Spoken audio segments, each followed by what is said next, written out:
Sebelum kita ke bagian inti, nah sekarang kita mau membahas dulu apa itu otak manusia. Otak manusia itu adalah organ vital dan kompleks yang dilindungi oleh tengkorak dan selaput otak atau meninges. Organ ini terdiri dari sejumlah jaringan dan miliaran sel saraf pendukung serta terhubung dengan sumsum tulang belakang. Bersama dengan sumsum tulang belakang dan saraf, otak menjadi pusat perintah dan sistem saraf manusia.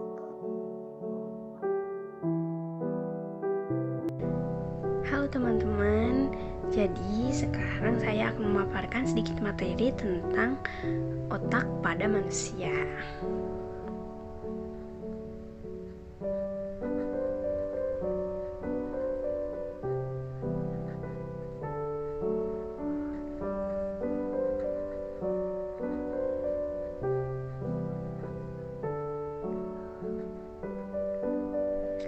Nah, untuk video selanjutnya kita simak ya.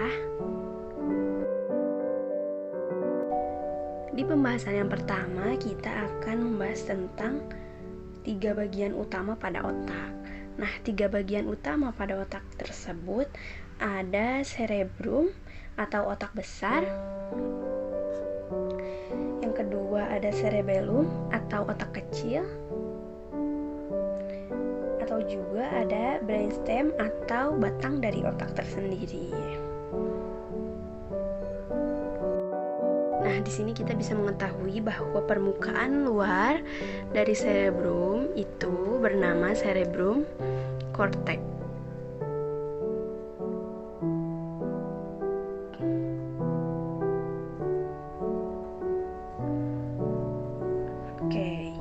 Nah, cerebrum cortex ini merupakan area otak di mana sel saraf membuat koneksi yang disebut sinap. Nah, apa itu yang disebut dengan sinap? Nah, sinap sendiri merupakan sistem saraf yang mengendalikan aktivitas otak. Bagian dalam cerebrum mengandung sel-sel saraf berselubung, yaitu mielin, yang berperan dalam menyampaikan informasi antara otak dan saraf tulang belakang. Pembahasan selanjutnya mengenai cerebrum atau otak besar. Nah, cerebrum atau otak besar ini terdiri ke dalam 4 bagian. Yang pertama lobus frontal, yaitu yang ada di depan, lalu ada lobus parietal yang ada di atas, lalu yang ketiga ada lobus temporal yang berada di samping, lalu yang keempat ada lobus occipital yang ada di belakang. Nah, berikut juga ada cerebellum atau otak kecil. Posisinya ada di sini, lalu yang terakhir batang otak. Kemudian pembahasan selanjutnya yaitu terkait cerebellum atau otak kecil. Nah, otak kecil terletak di bawah otak besar pada bagian belakang otak, tepatnya di lobus occipital. Nah, otak kecil mempunyai 2 belahan juga seperti pada cerebrum atau otak besar. Otak kecil atau cerebellum ini bertanggung jawab dalam mengendalikan gerakan, menjaga keseimbangan, serta mengatur posisi dan koordinasi gerakan tubuh. Nah, pada batang otak terdiri dari 3 struktur utama, yaitu yang pertama di bagian sini, yaitu ada otak tengah,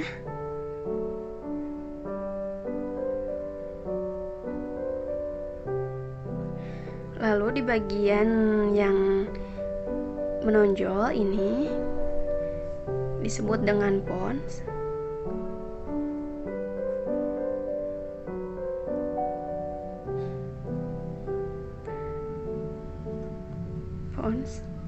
Lalu yang ketiga ada di sini yang disebut dengan medula atau medula oblongata.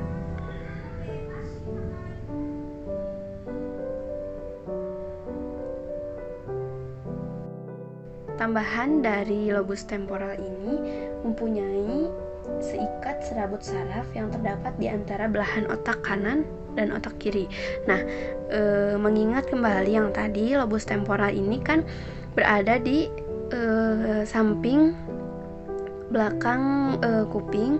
Nah, si corpus callosum atau seikat serabut saraf ini juga terletak di situ. Selanjutnya ada cairan cerebrospinal. Nah, cairan ini berwarna bening dan jernih yang mengelilingi dan melindungi otak serta syaraf tulang belakang. Selain itu, untuk membawa nutrisi melalui darah ke otak, menghilangkan produk limbah atau sisa metabolisme dari otak. Cairan ini dihasilkan di bagian ventrikel otak. Banyaknya jumlah cairan ini dikendalikan oleh jaringan otak. Yang kedua, ada meninges, adalah lapisan atau membran tipis yang berfungsi menutupi dan melindungi otak dan saraf tulang belakang. Ada 3 lapis meninges, yaitu durameter atau lapisan luar paling tebal, lalu ada lap arsinoid, yaitu membran tengah dan tipis. Yang ketiga ada piameter, yaitu lapisan dalam. Lalu yang ketiga ada corpus callosum, adalah seikat serabut saraf yang terdapat di antara belahan otak kiri dan kanan. Serabut saraf ini menghubungkan dan memungkinkan komunikasi antara kedua belahan otak tersebut. Kemudian ada talamus, merupakan struktur dari otak tengah yang memiliki 2 lobus bagian, bertindak sebagai pemancar untuk hampir semua informasi yang datang dan berjalan di antara otak dan seluruh sistem saraf di tubuh. Yang kelima, ada hipotalamus, adalah struktur kecil di tengah otak di bawah talamus.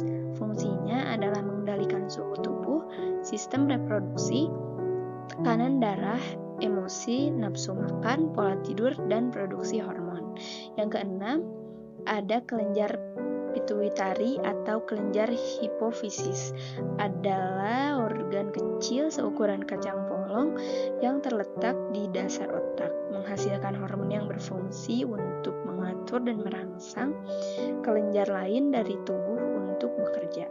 Contoh kelenjar yang diatur oleh hipofisis adalah kelenjar tiroid dan kelenjar adrenal.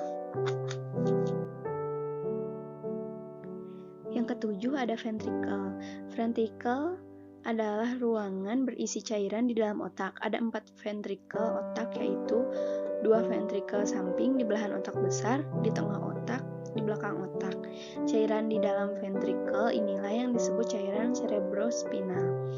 Yang ke-8 ada kelenjar pineal, yaitu kelenjar kecil berada di ventrikel otak. Kelenjar berperan dalam pengembangan sistem reproduksi dan menghasilkan hormon melatonin yang memengaruhi pola tidur sehari-hari.